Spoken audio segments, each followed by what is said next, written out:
Good evening এবং শুভ সন্ধ্যা সবাইকে। Discovering will power with Asif Iqbal Chowdhury অনুষ্ঠানে আপনাদেরকে সবাইকে শুভেচ্ছা এবং স্বাগতম। আমি আসিফ ইকবাল চৌধুরী। 2014 সালের অক্টোবরে একটি সড়ক দুর্ঘটনায় আমার স্বাভাবিক জীবন থেকে আমি একটু অন্যরকম জীবন, হুইলচেয়ার জীবনে চলে আসি। আমার স্পাইনাল কর্ড ইনজুর্ড হয়ে যায় এবং তার কারণে আমি আমার ডান হাত সহ বুকের নিচ থেকে প্যারালাইসিস হয়ে যায়। তো প্রায় 2-2.5 বছর বিভিন্ন দেশে এবং বিদেশে বিভিন্ন হসপিটালে কাটানোর পর আমি সিআরপিতে প্রায় 7 মাস সময় কাটাই এবং সে সময়টাতে আমার রিহ্যাবিলিটেশন সেখানে হয়ে থাকে। সো একটি ডিফারেন্টলি অ্যাবেল লাইফে এসে আমি জীবনের উপলব্ধিটাকে একটু অন্যভাবে দেখার চেষ্টা করি এবং বাংলাদেশে শারীরিক প্রতিকূলতার শিকার মানুষ যারা আছে তাদেরকে নিয়ে আসলে আমি একটু কাজ করার চেষ্টা করছি। তারই ফলশ্রুতিতে 2019 সালের 5ই ডিসেম্বর আমি মাননীয় প্রধানমন্ত্রী কর্তৃক সফল কর্মক্ষম প্রতিবন্ধী ব্যক্তি হিসেবে পুরস্কার লাভ করি। বন্ধুরা, প্রথমে ডেইলি স্টারকে এবং ডেইলি স্টার পুরা টিমকে, মাহফুজ আনাম স্যারকে অসংখ্য ধন্যবাদ জানাই যে ডেইলি স্টারের মতো একটি সম্মানজনক প্ল্যাটফর্মে আমাদেরকে জায়গা দেওয়ার জন্য এবং বাংলাদেশের শারীরিক প্রতিকূলতার শিকার মানুষদেরকে নিয়ে কথা বলার জন্য ডেইলি স্টারকে অসংখ্য ধন্যবাদ জানাই। আজকে ডিসকভারিং উইল পাওয়ারের 3rd এপিসোড এবং আজকের এপিসোডটি ভেরি স্পেশাল আমার জন্য, বিকজ আজকের এপিসোডে আমাদের সাথে যারা আছেন অত্যন্ত সম্মানীয় আমাদের সিস্টার ভ্যালোরি এন টেলর আমাদের সাথে আছেন। She is the founder and the coordinator CRP, centre for the rehabilitation of paralysis. Sister আমাদেরকে আজকে সময় দিয়েছেন এবং সিস্টার আমাদের সাথে কথা বলবেন এবং sister is an living legend. Sister বাংলাদেশের জন্য is a big blessings. So আজকে আমরা সিস্টারের সাথে কথা বলবো এবং সিস্টারের সাথে আমাদের আরো আছেন ফাতেমাতুজ জোহরা আইরিস। আইরিস হচ্ছেন ক্লিনিক্যাল ফিজিও অকুপেশনাল থেরাপিস্ট, সিআরপিতে কর্মরত আছেন এবং আরো আমাদের সাথে একজন থাকার কথা, নুরুল ইসলাম হৃদয়, যিনি একজন স্পাইনাল কর্ড ইনজুর্ড পেশেন্ট। তার সাথেও আমরা কথা বলবো, বাট নেটওয়ার্কের প্রবলেমের কারণে হৃদয় এখন একটু আমাদের সাথে নেই। So, sister, welcome to my show, Discovering Willpower, at the platform Daily Star Live page. So, you are very welcome, and we are very grateful that you today you given consent and you are attending with me. So, sister, are you listening to me? Yes, I am. Yes. First, I welcome you. Could you just repeat the question? Sorry, that I didn't hear. I didn't ask you any question. Thank you. I said I gave you the thanks for attending my show at the Daily Star platform, and I'm very grateful that you given your consent and you've given your valuable time to us and be with me, and your valuable words will be very important for all of us. So, as you know, I am also a patient of CRP, and I used to spend there 7 months, and that 7 months is very important for me, for my recovery. So this was very important.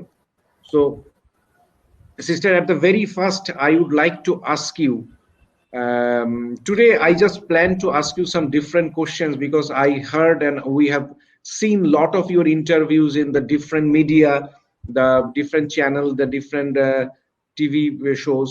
So today just I am going to ask you, you born and brought up in England, but you are spending your life in Bangladesh.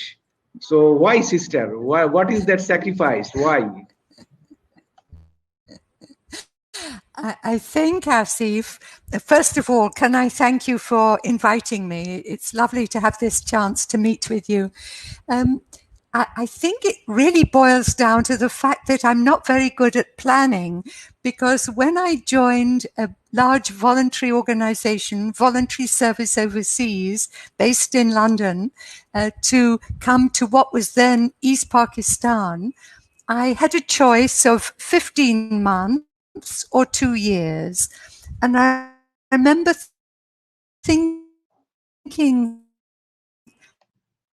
I may not like East Pakistan. I'll stay I'll play safe. I'll say 15 months. And now 50 years has flown by, and I realize I'd better improve my planning for the future.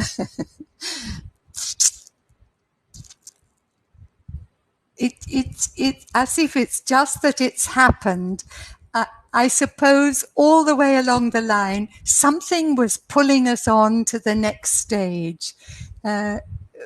When we had moved 3 times like gypsies in Dhaka, eventually we found a place in Sava, a 5-acre plot at that time, that we could call our base, a permanent base that we were looking for. But then gradually we have outgrown that, and the request has been for smaller sub-centers across the country.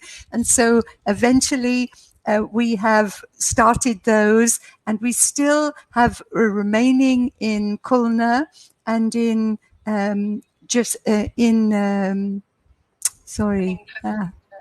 the north of the country, Dinajpur or Rangpur, that these are areas where so far we haven't been able to start a local service center. This is where we would hope physiotherapists, occupational therapists, speech and language therapists, social workers, prosthetists and orthotists would all work to offer a service for people in the locality who have a disability, who require their services. And so, as you see, we've been pulled from one stage to the next, and always needing to see what's ahead of us, what service is not really attended to in Bangladesh at the moment. So this is my situation, that it's been a very exciting life, that one thing has led to another, but that's, I guess, how I can best describe it. Thank you, sister. So far, I have seen you when I was in CRP in 2016, my rehabilitation period. I first met you there, and we spoke a lot. You gave me a lot of motivation that time. So I followed a few of your suggestion, but I didn't follow few of your suggestion, and I feel that was my fault. If I followed all of your suggestion, then I might got lot better improvement. So anyway, I am very much grateful that the time I passed with CRP. Sister, you came in Bangladesh 1969, right? That's right. Yes, right. From that period, you born and brought up in England. You were a British. You were a British. So you lived your life in a first world country. But when you came to a third world country like Bangladesh, it's a development countries, and that time our liberation war, and our independence war happened that time. So did you not feel a very difficult situation to work?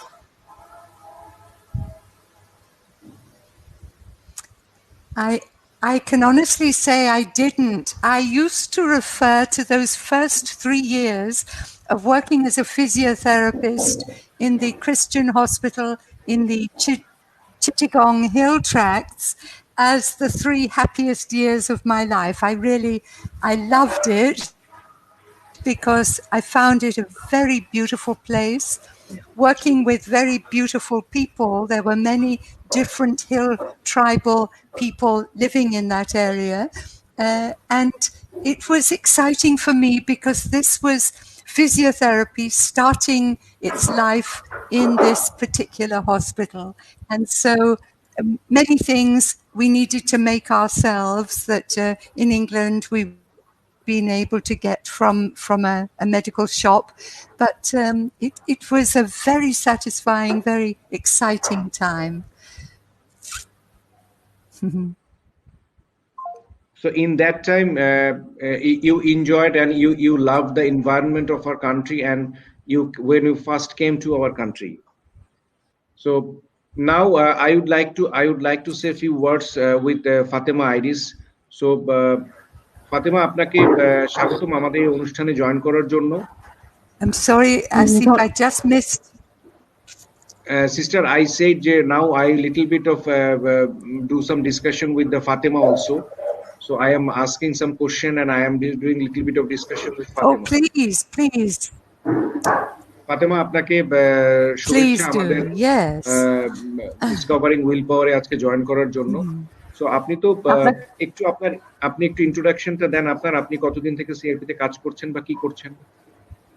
আচ্ছা, ধন্যবাদ আসিফ ইকবাল চৌধুরী ভাই আমাকে এই সুযোগ করার জন্য।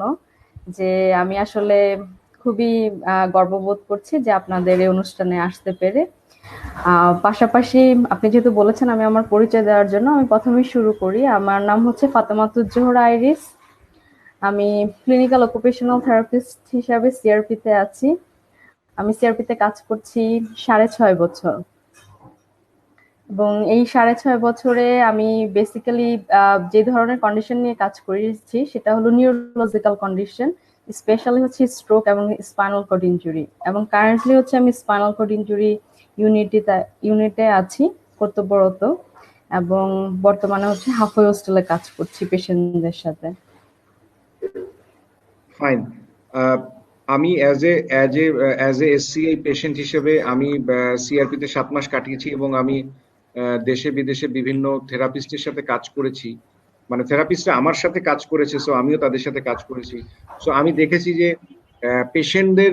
পেশেন্টদের will পাওয়ার ডেভেলপমেন্টের জন্য ফিজিওথেরাপিস্ট এবং অকুপেশনাল থেরাপিস্টরা সাংঘাতিক রকম ভাবে গুরুত্বপূর্ণ ভূমিকা পালন করে থাকে। So could you please say something about আপনি আপনাদের পেশেন্টদের সাথে কি ধরনের তাদের উইল পাওয়ার বা তাদের মানসিক শক্তিটাকে অর্জন করার জন্য কি ধরনের কাজকর্মগুলো আপনারা করে থাকেন, বা how do you motivate them? আচ্ছা, ধন্যবাদ আসিফ ভাই। সেটা হলো যে অ্যাজ এ রিহ্যাবিলিটেশন প্রফেশনাল আমাদের সবারই হচ্ছে একটা মেইন যেটা এম বা মটো থাকে পেশেন্টদের ক্ষেত্রে, সেটা হচ্ছে যে প্রত্যেকটা পেশেন্ট যাতে হচ্ছে তার মানসিক শক্তিটাকে ধরে রাখতে পারে। এবং কারণ আমরা সবাই জানি যদি আপনার মানসিক শক্তি কিন্তু আপনাকে অনেক কিছু অর্জন করতে সহযোগিতা করে। আপনার শারীরিক সুস্থতার পাশাপাশি আপনার মানসিক শক্তি এবং মানসিক মনোবল আপনাকে হচ্ছে অনেক দূর এগিয়ে নিয়ে যেতে পারে। আর অ্যাজ এন অকুপেশনাল থেরাপিস্ট এটা হচ্ছে আমাদের সবারই একটা গোল থাকে পেশেন্টকে তার মানসিক শক্তিটাকে অনেক দৃঢ় করা। সেখানে আমরা দেখা যায় পেশেন্টকে আমরা বিভিন্নভাবে অ্যানালাইসিস করে থাকি, যার যে স্কিলগুলো মানসিক শক্তি ডেভেলপমেন্ট করতে গেলে অনেকগুলো স্কিলের প্রয়োজন। দেখা যায় এক একজন পেশেন্টের ক্ষেত্রে আপনার এক এক রকম সমস্যা থাকে। কারো ক্ষেত্রে দেখা যাচ্ছে যে আপনার কোপিং স্কিলের সমস্যা থাকে, কারো ক্ষেত্রে দেখা যায় তার ইনজুরির সাথে অ্যাডজাস্ট করতে সমস্যা থাকে। তখন আমরা আমাদের অকুপেশনাল থেরাপিতে বিভিন্ন মানসিক স্বাস্থ্যের স্ট্র্যাটেজি আছে, আমরা সেগুলো হচ্ছে ফলো করি এবং এই অনুসারে আমরা রোগীদের সাথে কাজ করি। তো আমি একটা কথা আগে বলেছি যে আমি বেসিক্যালি সবচেয়ে বেশি কাজ করেছি হচ্ছে স্ট্রোক পেশেন্ট, এবং রিসেন্ট কাজ করছি হচ্ছে স্পাইনাল কর্ড ইনজুরি ইউনিটে। তো অ্যাজ এ নিউরোলজিক্যাল কন্ডিশন যেহেতু আমি অনেকদিন যাবতই ট্রিট করছি, বলতে more than 6 years, সেখানে আমি দেখে যেছি যে স্পাইনাল কর্ড ইনজুরি পেশেন্টদের মধ্যে মানসিক শক্তিটা আসলে অনেক বেশি কাজ করে রাদার দেন হচ্ছে স্ট্রোক পেশেন্ট। আমি এখানে কম্পারিজন করছি না, আমি জাস্ট আমার এক্সপিরিয়েন্স থেকে কথাটা বলছি। কারণ কেন যে আফটার স্ট্রোক তাদের দেখা যায় যে একটা পাশ প্যারালাইসিস থাকে, হ্যাঁ, তখন সে বিভিন্ন ডিভাইস বা কেয়ার গিভার সহযোগিতাটা অনেক বেশি পেয়ে থাকে। But after spinal cord injury আমরা যদি বেশিরভাগ স্পাইনাল কর্ড ইনজুরি পেশেন্টদের ব্যাকগ্রাউন্ড দেখি, তারা অনেকেই আসে হচ্ছে লো ইকোনমিক স্ট্যাটাস থেকে, পাশাপাশি হচ্ছে অনেকেই থাকে যে আপনার আরটিএ পেশেন্ট থাকে। সবকিছু মিলিয়ে তাদের মধ্যে মানসিক শক্তিটা অনেক দৃঢ় থাকে, এই জন্য যে কারণ দেখা যায় সে তার পরিবারের একমাত্র ইনকাম মানে ক্ষম ব্যক্তি, যে হচ্ছে এখন হচ্ছে আপনার ট্রমার শিকার। তো সেই জন্য তাকে কি করতে হয়, তার পরিবারকে সামলাতে গেলে তার নিজকেও মানসিকভাবে অনেক শক্তি অর্জন করতে হয়। তো তো সেই কম্পারিজনে আমি দেখেছি যারা স্পাইনাল কর্ড ইনজুরি আছে তাদের মধ্যে এই মানসিক শক্তিটা অনেক বেশি। আর রিসেন্ট আমি কাজ করতে যে অনেক পেশেন্টকেই দেখেছি যে অনেকে ভেঙে পড়েছে, আবার হচ্ছে অনেকেই সে ভেঙে পড়া থেকেই ফিরে এসেছে। প্রথমত অ্যাজ এ অকুপেশনাল থেরাপিস্ট হিসেবে আমি বলতে পারি যে আমরা একটা জিনিস অলওয়েজ চিন্তা করি, ইচ অ্যান্ড এভরি ওয়ান, যে যেটা হয়েছে সেটাকে মেনে নেওয়া একটা বাস্তবতা, এবং যে জিনিসগুলো আপনার কন্ট্রোলে আছে এবং যে জিনিসগুলো আপনার কন্ট্রোলে নাই সেই সব জিনিসগুলোকে হচ্ছে আমরা পেশেন্টকে এডুকেশন দিই, এবং পেশেন্টকে তার শারীরিক অবস্থার সাথে তার বাস্তবতার সাথে পেশেন্ট কিভাবে খাপ খাওয়াবে এই বিষয়গুলো নিয়ে হচ্ছে আমরা অকুপেশনাল থেরাপিস্টরা অনেক ক্লোজলি কাজ করে থাকি। Right. Thanks for sharing your experience. বন্ধুরা সবাইকে একটু জানাতে চাই যে ফাতেমাও সাভার থেকে লাইভটিতে জয়েন করেছে এবং সিস্টার, এখন আমি সিস্টারকে স্ক্রিনে দেখতে পাচ্ছি না। সিস্টার বোধহয় একটু আবার একটু ইয়াতে প্রবলেম হয়েছে। সো সাভারের নেটওয়ার্ক প্রবলেম বোধহয় একটু প্রবলেম থাকার কারণে আমাদের সাথে একজন পেশেন্ট জয়েন করার কথা, সে বারবার জয়েন করছে এবং চলে যাচ্ছে। সো একটু নেটওয়ার্ক প্রবলেম হচ্ছে। সো এনিওয়ে, ফাতেমা যতক্ষণ আমরা লাইভে আছি ততক্ষণ পর্যন্ত আমরা কথা বলতে থাকি। তো এই প্রেজেন্টলি কোভিড নিয়ে আমরা একটা চ্যালেঞ্জের ফেস করছি এবং একটা টার্মোয়াল সিচুয়েশনের মধ্যে যাচ্ছি। So definitely as a rehabilitation centre এবং সিআরপি তে ইটস এ ভেরি ক্রাউডি, মোটামুটি অনেক সবসময় অনেক ভিড় থাকে এবং অনেক লোকজনের সমাগম হয়। সো আপনারা কিভাবে কোভিড সিচুয়েশনটাকে হ্যান্ডেল করছেন? আচ্ছা, ধন্যবাদ আসিফ ভাই। এটা সত্যি যে সিআরপিতে অনেক ভিড় থাকে, কিন্তু আমরা অ্যাজ এ রিহ্যাবিলিটেশন সেন্টার হিসেবে আমরা যেটা আমাদের তরফ থেকে আইপিসি যেটা বলে ইনফেকশন প্রিভেনশন কন্ট্রোল স্ট্র্যাটেজি, আমরা সেটা নিয়েছি। এখানে আমরা চেষ্টা করতেছি প্রত্যেকেই হচ্ছে যেমন নো মাস্ক নো এন্ট্রি, এটা হচ্ছে আমাদের 1 নম্বর প্রায়োরিটি। সিআরপিতে হচ্ছে উইদাউট মাস্ক কেউ হচ্ছে প্রবেশ করতে পারছে না, মাস্ক নিয়ে হচ্ছে প্রত্যেককে প্রবেশ করতে হচ্ছে। দেন হচ্ছে আমরা আউট পেশেন্টের কথা যদি ধরা যায় তাহলে সেখানে হচ্ছে আমরা সোশ্যাল ডিস্টেন্সিং মেনটেন করে তাদের যে সিট সাজানো হয়েছে সে ব্যবস্থা করা হয়েছে। এবং পেশেন্ট যখন থেরাপি দেওয়ার জন্য হচ্ছে ডিপার্টমেন্টে আসছে বা কোনো ডক্টর দেখানোর জন্য আসছে, তার আগে পেশেন্টকে অবশ্যই তার হ্যান্ড ওয়াশ করে নিতে হচ্ছে। আর পাশাপাশি হচ্ছে যারা থেরাপিস্ট আছেন তারা হচ্ছে তাদের প্রোটেক্টিভ ইকুইপমেন্ট পরে এবং হচ্ছে অবশ্যই স্যানিটাইজ হয়ে হচ্ছে একটা পেশেন্টকে দেখছেন। আর আমরা গ্লোভসের কথা যেটা বলবো, আমরা পর্যাপ্ত পরিমাণ সাপ্লাই দিচ্ছি ইচ অ্যান্ড এভরি পেশেন্টের জন্য। আমরা হচ্ছে জাস্ট ওয়ান গ্লোভস ইউজ করতেছি, দেন উই চেঞ্জ ইট। আর সেই সাথে যেটা হচ্ছে যে পেশেন্ট এন্ট্রি করার সাথে সাথে আমরা কিন্তু একটা স্ক্রিনিং করে নিচ্ছি, যেটা নতুন পেশেন্ট হয় সেক্ষেত্রে হচ্ছে তার টেম্পারেচার, তার হচ্ছে আপনার হচ্ছে অক্সিজেন স্যাচুরেশন রেট, এভরিথিং হচ্ছে আমরা হচ্ছে একটা মেজারমেন্ট করে নিই ইনিশিয়ালি, তারপর হচ্ছে আমরা পেশেন্টটাকে ট্রিট করছি। এবং সেই সাথে হচ্ছে আমাদের যেটা করা হয়েছে যে আমাদের কিন্তু আলাদা করে একটা ফ্লু সেন্টারও খোলা হয়েছে, যে পেশেন্টগুলো আমাদের ইনপেশেন্টে ভর্তি আছে সেখানে যদি তারা চিন্তা করছে যে তাদের হচ্ছে জ্বর ঠান্ডা সর্দি, তাহলে তারা সেক্ষেত্রে হচ্ছে সেটা আলাদা করে আমাদের ইনপেশেন্ট হাউসে ডক্টরদের সাথে কনসাল্ট করে নিচ্ছে। আর আমরা যাদের মধ্যেই এ ধরনের সিমটম দেখছি আমরা তাদেরকে হচ্ছে টেস্ট করছি, টেস্ট করে হচ্ছে তাদেরকে আইসোলেশনের ব্যবস্থা করছি। এই হচ্ছে সিআরপির টোটাল আইপিসি। অনেক কিছু করছেন দেখা যাচ্ছে, সো ইটস গুড। আমাদের সাথে নুরুল হৃদয় জয়েন করেছেন। হৃদয়, আপনি কি আমাদেরকে শুনতে পাচ্ছেন? হৃদয়? জি স্যার, আমি শুনছি, কিন্তু স্যার অনেক নেটে বেশি হ্যাঁ, নেটওয়ার্কের প্রবলেম, অসুবিধা নেই। আপনারা সাভারে আছেন, কোনো অসুবিধা নেই, যতক্ষণ আমরা আছি কথা বলি। হৃদয়, আপনি কেমন আছেন? আলহামদুলিল্লাহ স্যার, আমি অনেক আগে থেকে অনেক ভালো আছি আপনাদের দোয়ায়। আমাদেরকে ভালো থাকতে হবে, কারণ আমিও সিআরপিতে ছিলাম একটা সময়, এখন বাসায় চলে আসছি। সো আমি শুনলাম যে আপনার ওয়াইফের কাছে শুনলাম যে আপনারা বোধহয় সামনের কিছুদিনের মধ্যেই আপনারা সিআরপি ছেড়ে চলে যাবেন। সো কি কেমন লাগছে আপনার কাছে? সো সিআরপির এক্সপেরিয়েন্সটা শেয়ার করেন, বা কেমন লাগছে এখন আপনার কাছে? আমি জানি এই সময়টা একটু টেনশনে থাকা লাগে, তো আপনার একটু এক্সপেরিয়েন্সটা শেয়ার করেন।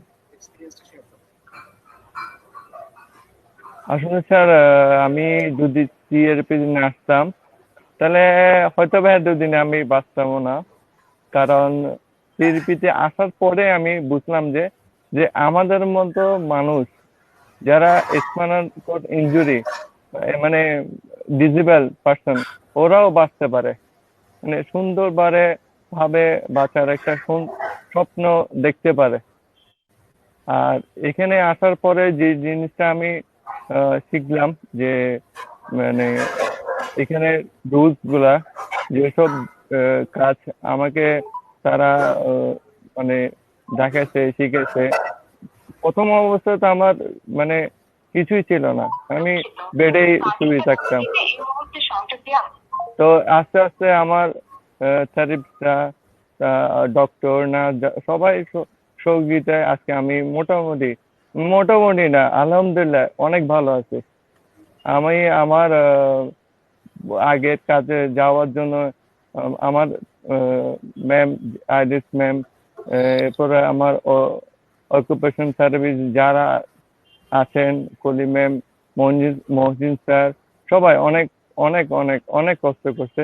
এরপরে ফিজিওথেরাপির মধ্যে সবাই Nasir sir, Liton sir, Sanjita ma'am সবাই অনেক কষ্ট করছে আমাকে নিয়ে। স্যারদের ডক্টরদের মধ্যে সাইদ স্যার, রাশেদ স্যার সবাই, কাকুলি ম্যাম, মানে আসলে আমি কাউকে মানে বলতে পারবো না যে আমার জন্য কেউ কষ্ট করে নাই। সিআরপি সকল সদস্য সকল সকল সদস্য আমাকে হেল্প করছে এক কথায়। আর বর্তমানে আমার ডান হাতটা অনেক ভালো আছে। আমি মোটামুটি নিজের প্রায় মনে আমি গত 11 মাস পরে ডান হাত দিয়ে আমি মানে কিছু খাইছি, মানে খেতে পারছি। আর এখন তো আইলিস ম্যাম চাচ্ছে, চেষ্টা করতেছে আমাকে দিয়ে মানে আগের কাজে যাওয়ার জন্য, আমাকে অনেকভাবে হেল্প করতেছে।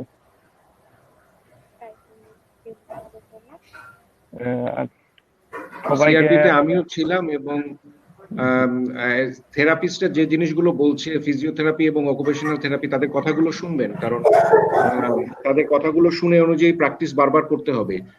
হৃদয়, আপনি আমাদের মতো যারা আমরা এই স্টেজটা খুবই ইম্পর্টেন্ট, যে যখন একটা অ্যাক্সিডেন্ট আমাদের হয় বা আপনার অ্যাক্সিডেন্ট কিছুদিন আগে হয়েছে, আমার অ্যাক্সিডেন্ট 6 বছর আগে হয়েছিল, এই সিচুয়েশনটাকে মেনে নেওয়াটা খুবই ইম্পর্টেন্ট। সো আমাদের মানসিক শক্তিটাকে ঠিক রাখার জন্য এই মেনে নেওয়াটা ইম্পর্টেন্ট। সো আপনি কি মেনে নিয়েছেন যে আপনি আপনার সাথে যা হয়েছে বা যেটা হচ্ছে সেটা কি আপনি মেনে নিয়েছেন? স্যার জন্মগত যদি আমি এরকম হতাম তাহলে আমার এতটা হয়তো বা কষ্ট হইতো না। এখন যেহেতু একটা অ্যাক্সিডেন্ট হয়ে গেছে আমার সাথে, তো আমি এটা মেনে নিয়েছি। এখন এটাকে কেমনে আমি ওভারকাম করব, এটার জন্য আমি এখন মানে চেষ্টায় আছি। মানে কেউ যাতে আমাদের বলতে না পারে যে আমি ডিসেবল হয়ে গেছি বা আমি সমাজে একটা বোঝা, পরিবারে বোঝা, এটা যাতে কেউ বলতে না পারে, এইটার জন্য আমি এখন মানে যা করা আমি সব করব। রাইট, এইটাই আমাদেরকে মাথায় রাখতে হবে যে যা হয়েছে হয়ে গেছে, এটাকে তো আমরা আর ফিরে আনতে পারবো না। বাট আমাদের সামনে জীবনটা যেটা আছে, এই হুইল চেয়ারে বসেও দেখেন, আমি একটু আমার ছোট্ট এক্সপিরিয়েন্স শেয়ার করি আপনার সাথে। আমি যখন আমার সাথে এই ঘটনাটা ঘটেছিল, আমিও সাংঘাতিক ফ্রাস্ট্রেশনে চলে গিয়েছিলাম। প্রায় প্রায় 6-7 প্রায় মানে 5 মাস 6 মাসের মতো মানে 5 মাসের মতো আমি কারোর সাথে কথাই বলিনি, শুধু একদিকে তাকায় থাকতাম আর আমি চোখ দিয়ে পানি পড়তো। তো আমার যে ফিজিওথেরাপিস্ট ছিল মার্ক ম্যাকডোনাল্ড, মার্ক 2000 সালে সিআরপি তে কাজ করেছিল। So Mark was my physiotherapist. Mark একদিন আমাকে বলল যে দেখো তুমি ও sister welcome back, so sister welcome back. So we are just talking now with Hridoy. He is an spinal cord patient, so he is sharing his experience and I am also sharing my experience. Great. So thank you very much. I thought you already gone. No. I was cut off, but back again. Right. হৃদয়, যেটা আমি বলছিলাম, so আমার therapist ছিল mark McDonald. Mark আমাকে একটি কথা বুঝিয়েছিল যে দেখো তুমি তোমার সাথে যেটা হয়েছে সেটা তুমি মেনে নাও, এবং তুমি এখন হুইল চেয়ার জীবনে আসছো, বাট তুমি হুইল চেয়ার জীবনকে মেনে নিয়ে যদি তুমি ভালো মতো পরিশ্রম করো এবং ভালো মতো তুমি তোমার শরীরকে যদি মানিয়ে নিতে পারো, তাহলে এই হুইল চেয়ারে বসেই তুমি অনেক কিছু করতে পারবা এবং তুমি অনেক দূর যেতে পারবা।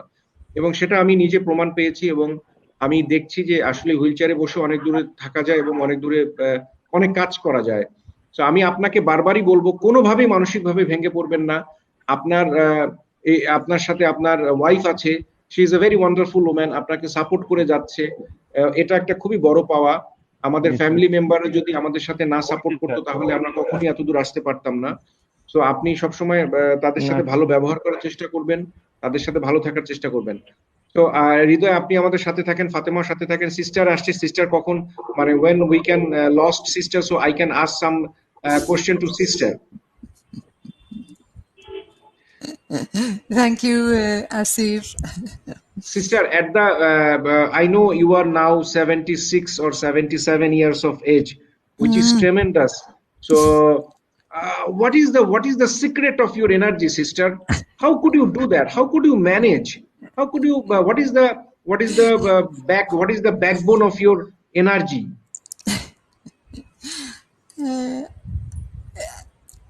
Somehow, Asif, I think anybody with a disability somehow, I want to say, pulls my heartstrings. It's they have an immediate appeal that I feel I want to do something for them, and I think it's that sense that has stayed with me all over these years. That this is an area of work that I feel can be very, very satisfying and exciting to see people sometimes smiling for the first time that you've seen them, or getting on their feet again, or as Ridoy says, now his right hand is functioning after these number of months.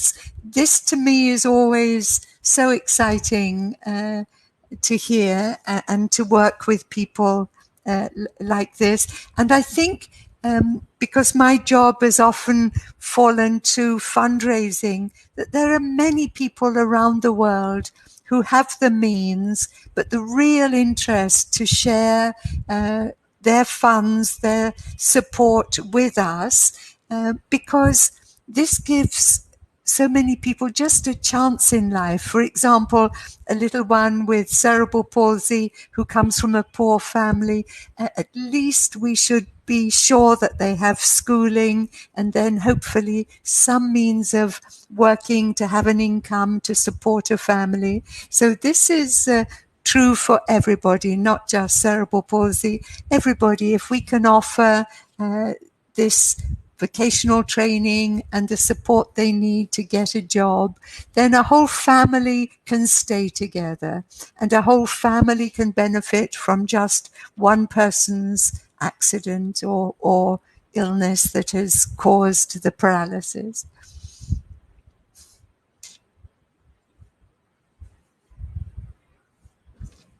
Okay. Sister, in our country, the present situation and the as you are here from last maybe 40 years.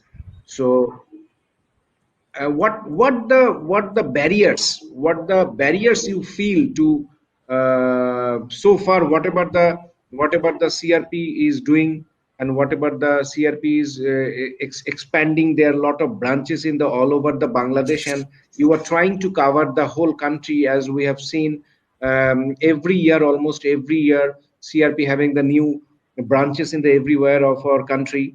So, what is the main problem you are facing or you faced so far? If you mention 2 3 major problems. Asif, I think I'm very lucky, maybe because I'm this great age, that I somehow don't see things as problems and challenges, because I realize it is possible for everything almost to be worked through and overcome. And so I am not daunted by potential problems somehow. Of course, problems are there all the time, and we know how people are suffering, families suffering with the pandemic. But always, I think there is an exciting and a good side of life. And of course, very often in Bangladesh, we see that people fight this pandemic and can overcome it. So I think I'm very fortunate in not living with all the potential difficulties that are sort of depressing me. I think I am very satisfied with, as I say, just seeing that first smile of somebody who is starting to accept their situation. I always remember a lady, this was many years ago, on her low wheelchair, learning to play table tennis. And of course, in the village, she'd never played it before, never seen it before. And we were in 2 cement go-downs at the time, our centre. And she, at one point, hit the ball, but it went up into the roof, high up. And as it came down, it was just watching her face break into the most wonderful smile.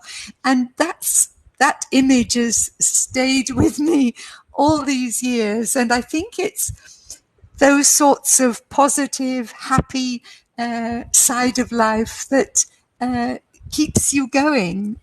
I can only answer it in that way.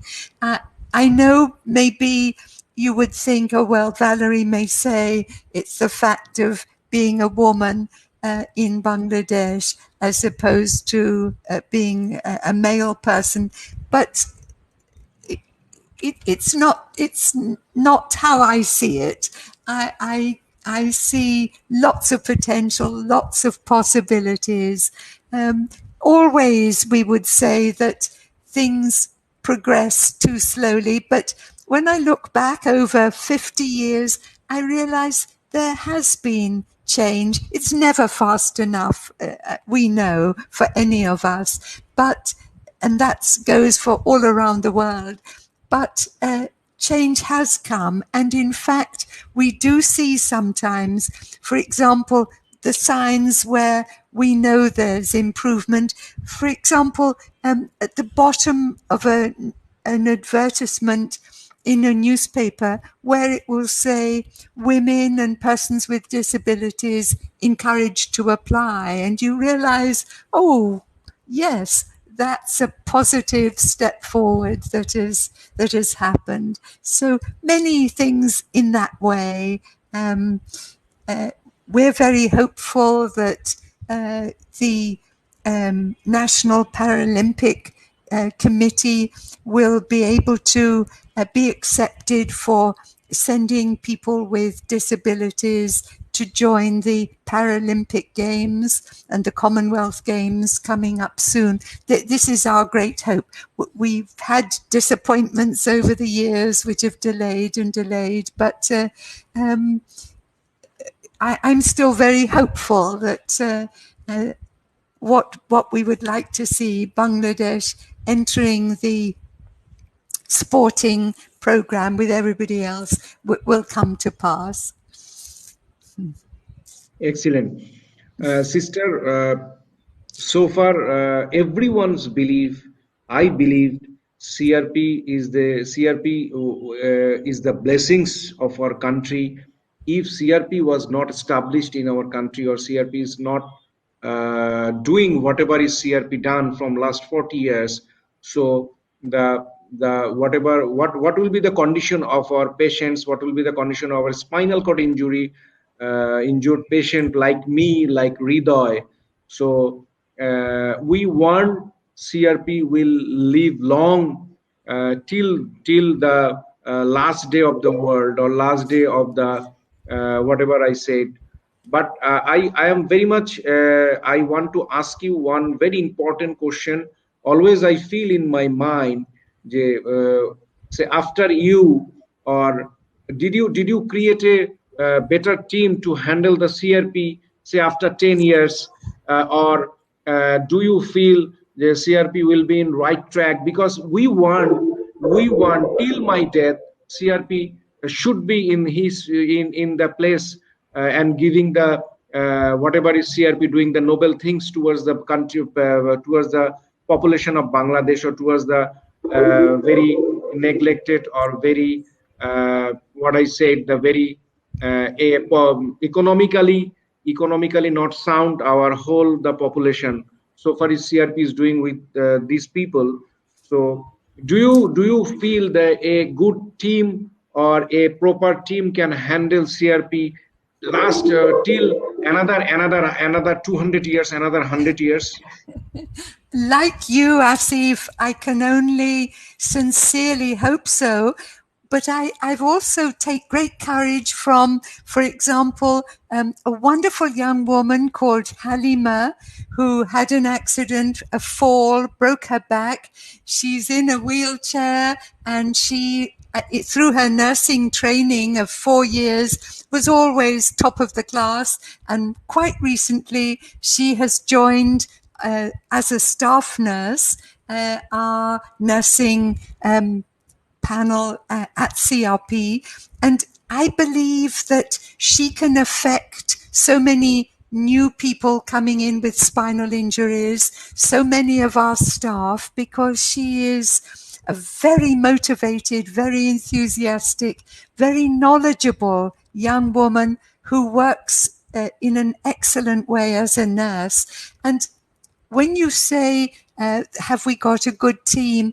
I have been asking our staff over the last few years and saying, I'm looking for pillars, meaning the supports of the centre that we hope will last for many, many years to come.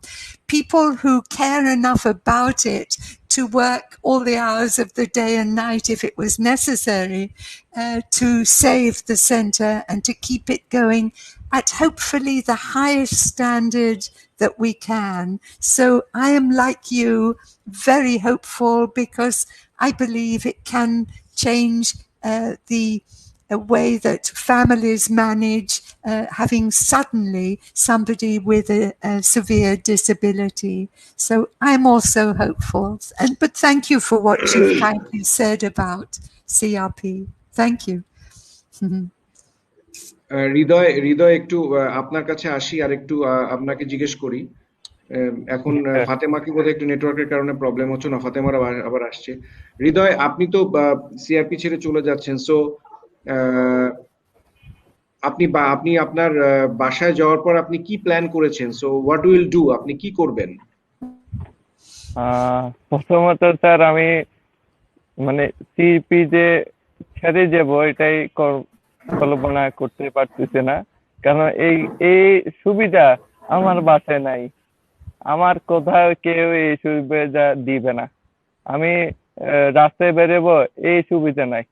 আমি কোনো যাওয়ার জন্য মানে এই পরিবেশটা নাই আমার জন্য বাড়িতে। আর আমি এখান থেকে যাওয়ার পরে চিন্তা করছি যে আমার পুনরায় যে জব করতাম ট্রাকে, আমি ফিড মনিটরিং হিসেবে ছিলাম ফুড ডিস্ট্রিবিউশন প্রোগ্রামে। তো আমি চাচ্ছি, ওদের সাথে কথা হয়েছে আমার, যে ওরা বললো যে কোনো একটা পোস্টে আমাকে ব্যবস্থা একটা করে দিবে। তো আমি ওদের সাথে যোগাযোগ রাখছি। ইনশাল্লাহ যাওয়ার পরে ওইটাই পুনরায় কাজে ফিরে যাবো আর কি, পূর্বের কাজে। কোনো সময় আমার সাজেশন হচ্ছে যে আপনি কখনোই কাজ ছাড়া থাকবেন না। আপনি কোনো না কোনো কাজের সাথে অবশ্যই যুক্ত থাকবেন সবসময়, কারণ কাজের সাথে যুক্ত থাকাটা খুবই ইম্পর্টেন্ট। না হলে আমাদের আমরা ফ্রাস্ট্রেশনে চলে যাই। সো কাজের সাথে আপনি যুক্ত থাকবেন, দিস ইজ ভেরি ইম্পর্টেন্ট। আপনি ভালো কাজে সময় দিবেন, আপনি বন্ধু বান্ধবদের সাথে আড্ডা মারবেন, আপনি ভালো ভালো মুভি দেখবেন, ইউটিউবে ভালো ভালো মুভি দেখবেন। তারপর মানে আমার বক্তব্যটা হচ্ছে যে কখনো আপনি ফ্রাস্ট্রেশনে যাতে না চলে যান। আর ডেফিনেটলি অবশ্যই সিআরপিতে স্যার। থাকাকালীন তো আপনি যতটুকু আপনার ইমপ্রুভমেন্ট আসছে বা আরো হয়তো আসবে, আপনি ইনশাল্লাহ আপনার স্যার। বাসায় যাওয়ার পর আপনি আরো ভালো মতো করে প্র্যাকটিস গুলো চালায় যাবেন এবং আরো ভালো থাকার চেষ্টা করবেন। তো অবশ্যই ফাতেমা, স্যার। আপনি কি আমাদের সাথে আছেন?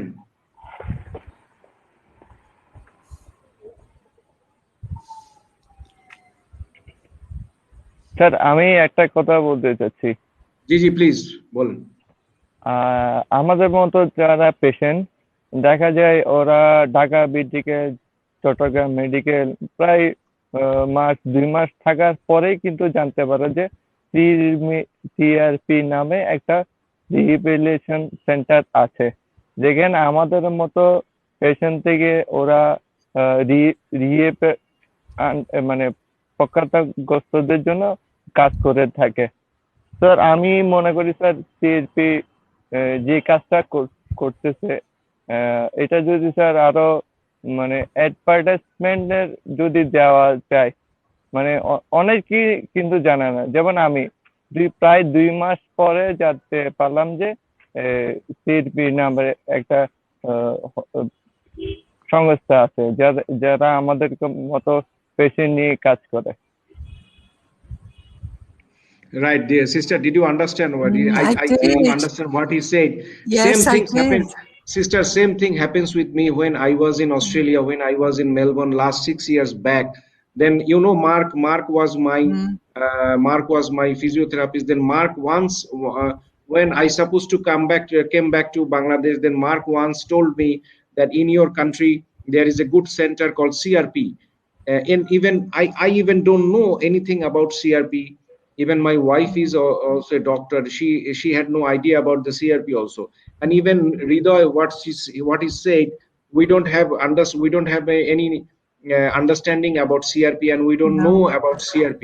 So this is very important because yes, like CRP in Bangladesh, no place is there to give the proper treatment for the spinal cord injured patient. This is guaranteed. This is 100% sure. So that the different parts of our country, like the North Bengal, the South Bengal, and the different places, people don't know about CRP. So what we could do, what we can do to spread the more information about CRP, to spread the more information about CRP all over our country. So what we can do? Yes. Yeah. Well, Asif, if I can say, what you have done this evening by calling us together and sharing experiences is one of the very best ways, I think, I don't know if Ridoy would agree with me, but of advertising what we are trying to do at CRP for people with spinal injuries particularly, but also strokes and amputees and children with cerebral palsy. So I think this is one of the blessings, perhaps, of this pandemic, that we are using Zoom and the StreamYard and all the different ways of communicating, which we would have never done in the normal course of events. But I couldn't agree more that we every now and again realize just that our advertising, our services are not nearly enough, and it's getting through to the medical professionals, the doctors particularly around the country. Many of them have been coming for visits to CRP, and I always feel glad if a group of medical students can come and visit us. But of course, they are passing through their medical schools all the time. And apart from encouraging them to come and visit, we need to step up to a much greater extent, I believe, telling doctors, encouraging anyone to come and visit us, and perhaps challenging our staff and our patients that when they go out, can they perhaps contact 20 different doctors, for example, with a little leaflet to say address and phone number, and the person themselves, either the patient or the staff member, who can share with those doctors about what goes on in our our Centre for Acute Cases.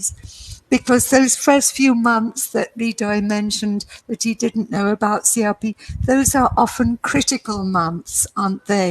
Often when a pressure sore might start because the hospital staff are not familiar.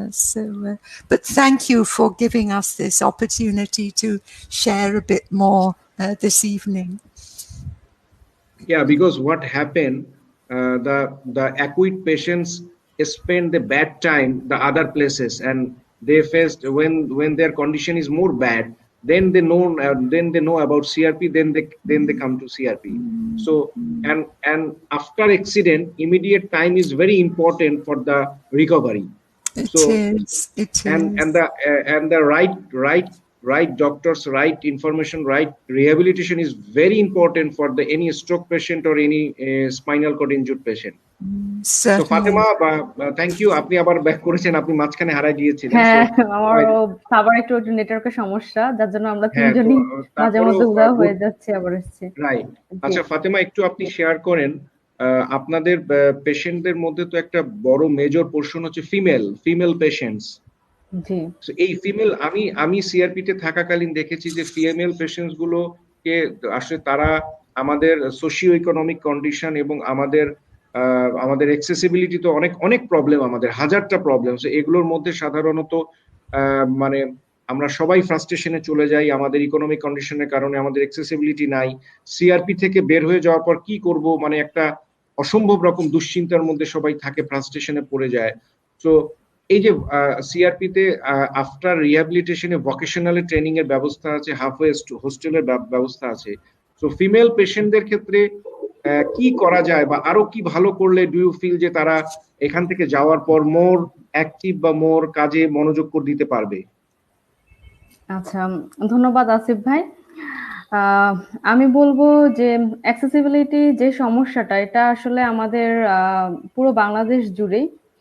আমরা যতক্ষণ না পর্যন্ত আমাদের পরিবারের কেউ হচ্ছে person with disability আছে, ততক্ষণ পর্যন্ত আমরা কেউ এটা আন্ডারস্ট্যান্ড করছি না। পাশাপাশি আমাদের সমাজেও এটা আসলে বুঝতে এখনো অনেক সময় নিচ্ছে। যদিও গভর্নমেন্ট কিছু উদ্যোগ নিয়েছে, যে কিছু স্কুল কলেজের র্যাম্প অথবা কিছু বড় বড় ব্যাংক গুলোতে হচ্ছে র্যাম্পের ব্যবস্থা করেছে। আর যদি আমরা ওমেন উইথ ডিসএবিলিটির কথা চিন্তা করি, সেখানে দেখা যাচ্ছে যে আমরা বেশিরভাগই যে পেশেন্ট গুলোকে পেয়ে থাকি, অনেকেই হাউস ওয়াইফ থাকে। তো পরিবারের থেকে যেটা একটা অনেক বিশাল বড় চ্যালেঞ্জ আসে, যে উনি তো বাসায় কাজ করবে, ওরকম তো বাইরে যাওয়ার প্রয়োজন নাই, তাহলে সেক্ষেত্রে আসলে অ্যাক্সেসিবিলিটিটা আমরা কিভাবে দেখব? তো আমরা প্রথমেই যেটা করি যে পেশেন্টদেরকে, যে সে ওমেন উইথ ডিসএবিলিটি এবং যেহেতু তার পূর্বের কাজে তাকে ফিরে যেতেই হবে, সে হাউস ওয়াইফ হোক আর যে কাজটাই করুক না কেন, যেহেতু তার সারাউন্ডিং এনভায়রনমেন্টে তাকে চলাফেরা করতেই হবে, তাহলে তার অ্যাক্সেসিবিলিটি অবশ্যই এনশিওর করতে হবে। কারণ সে যদি তার সারাউন্ডিং এনভায়রনমেন্টে তার জন্য অ্যাক্সেসিবল না হয়, তাহলে কিন্তু সে তার পরিবারের সব কাজগুলো আগের মতো করতে পারবে না। কিন্তু আমরা যদি একটা প্রবেশগ্রাম্য পরিবেশ তার জন্য তৈরি করে দিতে পারি, তাহলে কিন্তু সে অ্যাজ এ মাদার অথবা হচ্ছে অ্যাজ এ সিস্টার অথবা হচ্ছে অ্যাজ এ ওয়াইফ, সে তার আগের কাজগুলি আবার সে করতে পারবে। আমি জাস্ট একটা এক্সাম্পল দিচ্ছি, যে আপনি যেহেতু বলেছেন যে আমরা আরো ভবিষ্যতে কি করলে তারা আরো বেশি প্রায়োরিটি পাবে। জাস্ট খুবই একটা এক্সাম্পল, সিম্পল, যে কিছুদিন আগে আমরা একটা স্ট্রোক পেশেন্টদের উপরে একটা আমরা পিয়ার গ্রুপ একটা হচ্ছে গ্রুপ থেরাপি চালিয়েছি। সেখানে আমরা যেটা চেষ্টা করেছি যে পেশেন্টদের মধ্যে একটা সেলফ হেল্প গ্রুপ ক্রিয়েট করার জন্য। ওই সেলফ হেল্প গ্রুপটার কাজ যেটা, যে একে অন্যকে সাপোর্ট দেওয়া, মানে একে অন্যকে সাপোর্ট দেওয়া এবং হচ্ছে একে অন্যের সমস্যাগুলি বুঝা এবং একে অন্যের সাথে পরামর্শ করে সেই সমস্যাগুলির সমাধান। এবং আমরা সেটা স্ট্রোক পেশেন্টদের মধ্যে দেখেছি যে তারা আসলে জিনিসটাকে খুব আনন্দ সহকারে নিয়েছে এবং একে অন্যের সাথে এমন ভাবে কমিউনিকেশন তারা বিল্ড আপ করেছে, পরবর্তীতে তারা যখন বাড়িতে ফিরে গিয়েছে কিন্তু তারা স্টিল তাদের সমস্যাগুলো ওই সেলফ হেল্প গ্রুপের মাধ্যমেই অনেকটা সমাধান করার চেষ্টা করছে। তো আমি আপনাকে এটা এই জন্য শেয়ার করছি যে হিস্ট্রিটা, যে যারা আমাদের এখানে ফিমেল পার্সনের ডিসেবিলিটি আছেন তারা চাইলে তাদের নিজেদের মধ্যে একটা সেলফ হেল্প গ্রুপ ক্রিয়েট করতে পারেন। যেমন এক একটা পরিবার এবং এক একটা পরিবেশের সমস্যা, প্রায় বাংলাদেশ যেহেতু একটা আমরা এশিয়ান কালচার এবং আমাদের সমস্যাগুলো প্রায় সিমিলারই থাকছে, তো আমরা একে অন্যের থেকে অবশ্যই পরামর্শ নিব এবং একে অন্যকে সহযোগিতা করব। সেক্ষেত্রে দেখা যায় প্রবেশগম্যতা নিয়ে তাদের যে সমস্যাগুলি হচ্ছে তারা একে অন্যের সাথে তো কনসাল্ট করবে, আর সেই সাথে আমরা যারা অকুপেশনাল থেরাপিস্ট আছি আমরা তাদের কমিউনিটি রিইন্টিগ্রেশন পেজে তাদেরকে আমরা অলরেডি তাদের প্রবেশগম্যতা নিয়ে কাজ করি এবং কিভাবে তারা বাড়িতে যে সঠিক মেজারমেন্টে হচ্ছে তাদের অ্যাক্সেসিবল পরিবেশ তৈরি করতে পারবে সেটা সম্পর্কে এডুকেশন দেয়। সো এই এডুকেশনটা যদি একে অন্যের সাথে সেলফ হেল্প গ্রুপের মাধ্যমে শেয়ার করে এবং একে অন্যকে সহযোগিতা করে, যখন তারা কমিউনিটিতে এই জিনিসগুলো তৈরি করবে, আর সেটা ফিমেল হতে পারে, মেল হতে পারে, মিক্স গ্রুপ হতে পারে, কিন্তু তারা একে অপরকে যদি সহযোগিতা করে এবং কমিউনিটি যে সাপোর্টটা, এটা কিন্তু খুবই ইম্পর্টেন্ট। তারা সেলফ হেল্প গ্রুপের মাধ্যমে তারা যদি তার কমিউনিটিকে হচ্ছে আপনার কি করে স্যানিটাইজ করে যে আমাদের এই ধরনের সব সমস্যা হচ্ছে, আমাদের সহযোগিতা দরকার, তখন মনে হয় জিনিসটা আরো বেশি হচ্ছে সমাজে হচ্ছে আপনার যথাযথভাবে তৈরি করা যাবে। আর আমি বলবো যে ফিমেলদের স্কুলিং এর ক্ষেত্রে এভাবে একটা বাংলাদেশ নেশন কালচার গুলোতে এখন মেয়েরা কিন্তু অনেক এগিয়ে আসছে এবং অনেক সামনে এগিয়ে যাচ্ছে। আমাদের অনেক বাস্কেটবল প্লেয়ার আছেন, ওনারা ফিমেল, এবং আমাদের ক্যাপ্টেন ওনারা ফিমেল পড়াশোনা করছেন। সো সেক্ষেত্রে বলবো যে এদেরকে আমরা হচ্ছে এক্সাম্পল অথবা আইকন হিসাবে ওনাদের সামনে তুলে ধরতে পারি।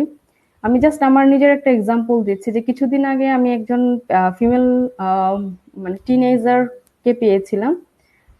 সে হচ্ছে তার স্কুলিং কন্টিনিউ করতে যাচ্ছে, তো তার সোসিও ইকোনমিক, যেটা আপনি একটু আগে একটা উদাহরণ দিয়েছিলেন যে একটা ব্যাকগ্রাউন্ড বলেছেন, যে তার সোসিও ইকোনমিক স্ট্যাটাসটা হচ্ছে অতটা হাই লেভেলের না, যার জন্য তার পরিবার এমনিই চিন্তা করেছিল সে আফটার এসএসসি তাকে হয়তো বিয়ে শাদী দিয়ে দিবে অথবা বড় জোর হলে হচ্ছে ইন্টারমিডিয়েট পর্যন্ত পড়াবে।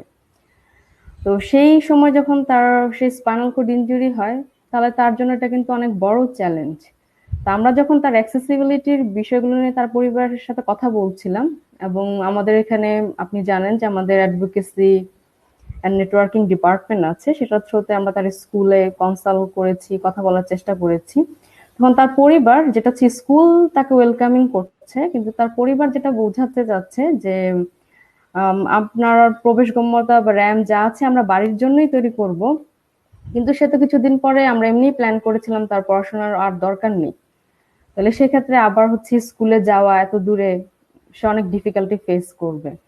তো আমরা তার ক্ষেত্রে যেটা চেষ্টা করেছি যে এক্সাম্পল দিয়ে বোঝানোর জন্য যে দেখেন আপনার স্কুল তাকে নিতে চাচ্ছে, স্কুল তাকে নেওয়ার জন্য হচ্ছে আগ্রহ প্রকাশ করছে, তো আপনার মেয়েটা যদি হচ্ছে ভালোভাবে হচ্ছে স্কুলিং করতে পারে এবং সে যেতে পারে, আর পাশাপাশি আপনি যদি দেখেন যে অনেক নারীরা এই সমাজে অনেক এগিয়ে আসছে, তারপরে সরকারের যেহেতু একটা স্পেশাল কোটা আছে বিসিএস এর জন্য, স্পেশালি হচ্ছে পার্সন উইথ ডিসেবিলিটির জন্য, সে যদি ভালো মতো সেটা পড়াশোনা করে কন্টিনিউ করতে পারে এবং সে যদি একজন বিসিএস ক্যাডার অফিসার হতে পারে সমাজে, তাহলে আপনার মেয়ের মর্যাদা আজকে কোথায় চলে যাবে আপনি সেটা চিন্তা করে।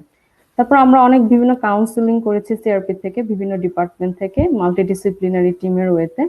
তারপর ফাইনালি যেটা হয়েছে, মেয়েটা স্কুলে গিয়েছে। এবং আমি যেটা বলবো যে আসলে স্কুলে যেতে যে বাধাটা তারা চিন্তা করছিল যে এত দূরের রাস্তা কিভাবে যাবে, তারপর হচ্ছে ভাঙ্গাচুরা রাস্তা, হুইল চেয়ার নিয়ে তো সে যেতে পারবে না, সে পড়ে যাবে, সবকিছু চিন্তা করে, আর তার মধ্যে হচ্ছে ফিমেল, যেহেতু হচ্ছে জেন্ডার ইস্যুটা চলে আসছে, তো তারা সেখানেই চিন্তা করছিল যে তাকে ওখানে স্টপ করে দেওয়া। কিন্তু আমরা আসলে সিআরপি থেকে সেটা সফল হয়েছি করার জন্য। তো আমি মনে করি যে আসলে প্রবেশগম্যতা জিনিসটা একটা মানে পারিবারিক না, এটা আসলে সামাজিক। আমরা সবাই বিভিন্নভাবে বিভিন্ন সাইড থেকে যদি গভর্নমেন্টকে এবং আমাদের নিজস্ব কমিউনিটিকে স্যানিটাইজ করতে পারি, তাহলে কিন্তু আমরা একটা প্রবেশগম্য সমাজ বা অ্যাক্সেসিবল সোসাইটি গড়ে তুলতে পারবো। Right, you are very true.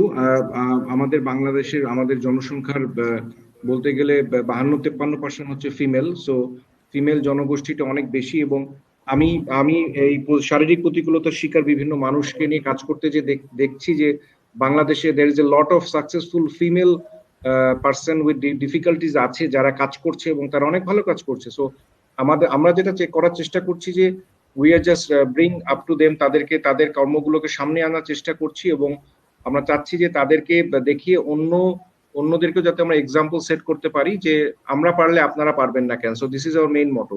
So আমরা আমাদের অনুষ্ঠানের প্রায় শেষ পর্যায়ে চলে আসছি।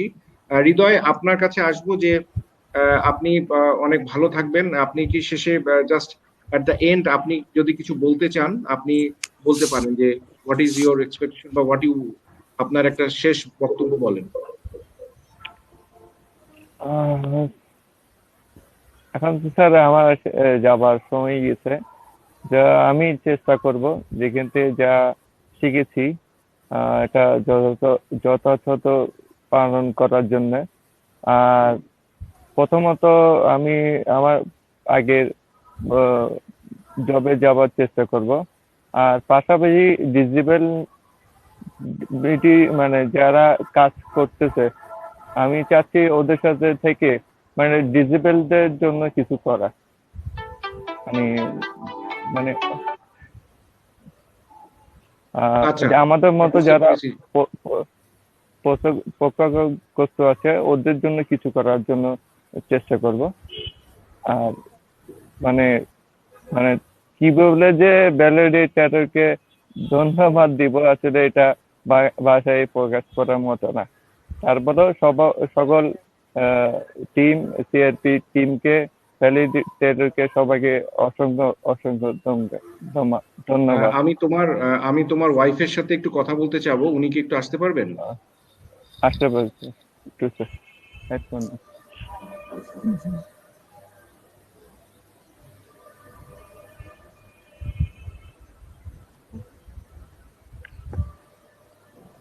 জি লোপা, আপনি শুনতে পাচ্ছেন আমাকে? জি স্যার, শুনতে পাচ্ছি। হ্যাঁ, আপনাকে অনেক ধন্যবাদ জানাই। Thank you very much. আপনি যেভাবে হৃদয়কে সাপোর্ট করে যাচ্ছেন, আসলে এটা সবারই জন্য একটা খুব অ্যাক্সিডেন্ট হয়ে গেছে, কিছু করার নাই। আপনাদের অনেক জীবন সামনে পড়ে আছে, আপনারা ভালো থাকবেন। আপনি হৃদয়কে যেভাবে সাপোর্ট দিয়ে যাচ্ছেন, কারণ আপনার সাপোর্ট ছাড়া হৃদয় কখনোই কিছু করতে পারবে না। সো আপনি এভাবেই হৃদয়ের পাশে থাকবেন এবং ভালো থাকবেন আপনারা। সো আপনাদেরকে অনেক ধন্যবাদ। আপনারা কিছুদিন পরেই সিআরপি থেকে চলে যাবেন। সো ভালো থাকবেন, আমাদের সাথে যোগাযোগ রাখবেন, আমরা সবাই একসাথে কাজ করব। তো আপনাকেও ধন্যবাদ, সবাইকে ধন্যবাদ। আচ্ছা, আমি এবার ফাতেমার কাছে আসবো। ফাতেমা, আপনি আপনার কনক্লুশনে কি বলতে চান? আমি লাস্টে সিআরপি সিস্টারের কাছ থেকে কিছু শুনে আমি বিদায় নিব। তো আপনি কনক্লুশনে যদি কিছু বলতে চান। আমি আসলে সবাইকে ধন্যবাদ দিতে চাচ্ছি, স্পেশালি আপনাকে যে অপরচুনিটি দেওয়ার জন্য। তো আমি সবার লাস্টে শুধু একটা জিনিসই বলতে চাচ্ছি যে উইল পাওয়ার বা হচ্ছে ইচ্ছা শক্তি, এটা একজন পার্সন উইথ ডিসএবিলিটির জন্য অনেক অনেক গুরুত্বপূর্ণ। কেন? এই ইচ্ছা শক্তি কিন্তু আপনাকে এগিয়ে নিয়ে যাবে আপনার সামনের দিকে এবং আগামীর পথে। আপনি যদি মানসিকভাবে অনেক শক্ত হন এবং অনেক দূর এগিয়ে যেতে চান, তাহলে আপনি হচ্ছে আপনার ইচ্ছা শক্তিকে ধরে এগিয়ে যান, মনোবল হারাবেন না। সবসময় মনে রাখবেন যে মানুষের জীবনে বাধা আসবে, বিপত্তি আসবে, সেটা যেভাবেই হোক না আসুক, কিন্তু যদি আপনার ইচ্ছা শক্তি থাকে আপনি একদিন একদিন অবশ্যই বিজয় অর্জন করবেন। ধন্যবাদ। অনেক সুন্দর আপনার বার্তা। So sister, we are at the very end of my show discovering will power. We are very thankful for your presence and you are given your time. We expect and we pray to our Allah, our God, you stay another 100 years with us, another 100 years for Bangladesh. So as long as you live with us, so this will be the great blessings for our country and our very these the disabled people of our Bangladesh love you so much. Whatever you did for our country, whatever you did for me, whatever you did for everyone, which is amazing. So sister, last two question to you from me. What is your last three wish? What is your last three wish to God?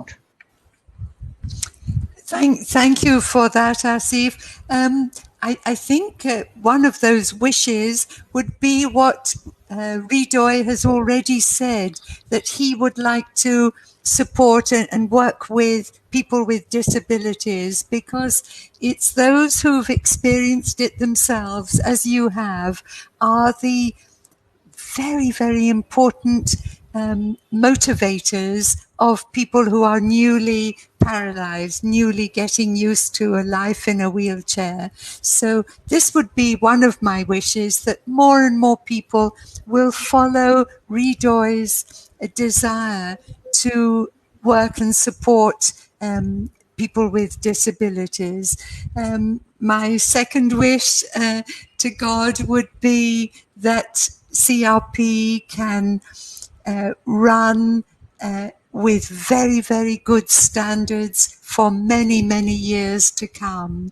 And that my third wish would be that God would bless all of us, those who work with people with disabilities, and everyone who in this country has a disability to contend with, because they are people who need to discover this amazing thing called willpower, and everybody has willpower if they can discover it. And I pray that that might be possible for everyone watching tonight who has a disability. Thank you, Asi. Thank you very much. Thank you very much, sister, again for your valuable time and your good words. Will very inspiring to us, and you are yourself very motivating to us. Your work, your words always inspire us. So সবাইকে ধন্যবাদ, অনেক ধন্যবাদ আমার এই discovering will পাওয়ার অনুষ্ঠানে যোগদান করার জন্য। আমি আবার অনেক ধন্যবাদ জানাতে চাই ডেইলি স্টার টিমকে, মাহফুজ আনাম স্যারকে, যে আমাদেরকে একটা এত প্রেস্টিজিয়াস একটি প্ল্যাটফর্ম দেওয়ার জন্য, যেখানে আমরা আমরা আমরা শারীরিক প্রতিকূলতার শিকার বা বাংলাদেশের মানুষরা এসে কথা বলতে পারছি, আমরা আমাদের এক্সপেরিয়েন্স শেয়ার করতে পারছি, এবং আমরা চাচ্ছি যে বাংলাদেশের যে ডিসেবল সোসাইটি বা আসলে প্রতিবন্ধী বা ডিসেবিলিটি কথাগুলো আমরা বলতে চাই না, এই কথাগুলো আসলে খুবই ইন্সপায়ারিং না, কারণ ডিসেবিলিটি আমাদের মধ্যে নেই, কারণ আমরা শারীরিক প্রতিকূল থাকা অবস্থা থেকেও আমরা কাজ করার চেষ্টা করছি দেশের জন্য এবং সমাজের জন্য, এবং আমরা আরো চেষ্টা করব, এবং আমরা আগামীতে আরো বিভিন্ন শারীরিক প্রতিকূলতার শিকার মানুষদের সাথে কথা বলবো, তাদের এক্সপেরিয়েন্স শুনবো, তাদের জীবন যুদ্ধ জয়ের গল্প শুনবো, এবং এই গল্পগুলো থেকে আমরা আমাদের উইল পাওয়ারকে আরো স্ট্রং করব, আমরা আমাদের ইচ্ছা শক্তিকে আরো বাড়াবো, এবং যাতে আমরা আরো ভালো কিছু করতে পারি। তো সবাইকে ধন্যবাদ, আবার ডেইলি স্টার টিমকে ধন্যবাদ জানাই, এবং আমার আগামী অনুষ্ঠান দেখার আপনাদেরকে আমন্ত্রণ জানাচ্ছি। ধন্যবাদ সবাইকে, শুভরাত্রি, good night. Good night, Asi. ধন্যবাদ।